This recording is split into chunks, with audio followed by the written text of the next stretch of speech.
अस्सलाम वालेकुम। हकीम बाबर साहब आज हमारे साथ मौजूद हैं।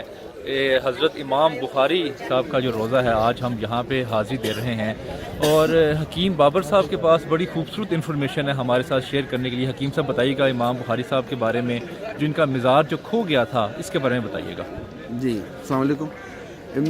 मेरे पास जो मालूमात है वो ये थी कि इमाम बुखारी का दरबार जो था खो गया था। इसके इर्द गिर्द जितना आप कैंपस बना आपको नज़र आ रहा है ये बिल्कुल नहीं था और इधर घास थी और दरख्त थे, ऐसा था जैसे जंगल उगाया है। ठीक है। और क्योंकि कम्युनिस्ट की हुकूमत थी, रशियन थे, तो उन्होंने ये पाबंदी लगा रखी थी कि आप मस्जिदों में नमाज नहीं पढ़ेंगे। ठीक है। और आप दरबारों पे नहीं जाएंगे क्योंकि इधर हर गांव में मस्जिद थी, मुकामात मुक़द्दसा इधर बहुत ज़्यादा है, लेकिन पाबंदी थी। सही। तो रशियन सोवियत यूनियन ने इंडोनेशिया का सदर था सुकार्नो, तो उसको दावत दी कि आप हमारे रशिया में आएँ। उसने कहा कि उसने इनकार कर दिया था कि मैं इधर नहीं आऊँगा, मैं रशिया नहीं आऊँगा। तो उसने शर्त रखी कि आप ऐसा करें, हमारे एक इमाम बुखारी रहमतुल्लाह अलैह हैं, आप उनका मज़ार जो है वो ढूंढें तो मैं इस शर्त पे इधर रशिया आ सकता हूँ। तो ये सोवियत यूनियन ने 1958 के बाद का वाक़या है, ये 1965 या 58 के दरमियान स्वीकारनो था।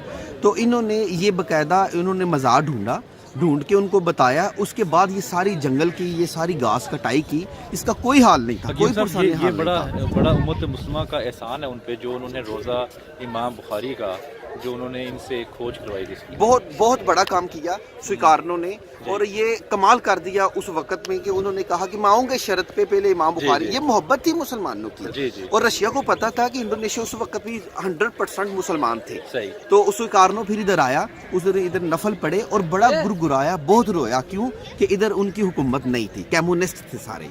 तो उसके बाद ये असली हालत में आया। 91 में जब उज़्बेकिस्तान आज़ाद हुआ और उन्होंने फिर इस मज़ार की इमारत तमीर की, इसको बहुत खूबसूरत बनाया, बड़ा खूबसूरत आर्किटेक्चर, बहुत ज़बरदस्त इसका। और देखिए अभी कितने मुसलमान पूरी दुनिया से आते हैं सिर्फ इमाम बुखारी की मोहब्बत के लिए।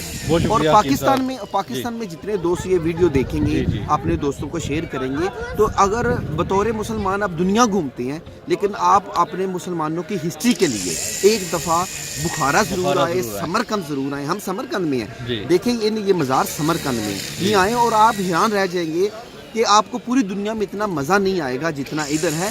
और उज़्बेकिस्तान में इमाम बुखारी के अलावा भी बहुत मुकामात मुक़द्दसा हैं, आप आएँ उनको। ठीक है, बहुत शुक्रिया।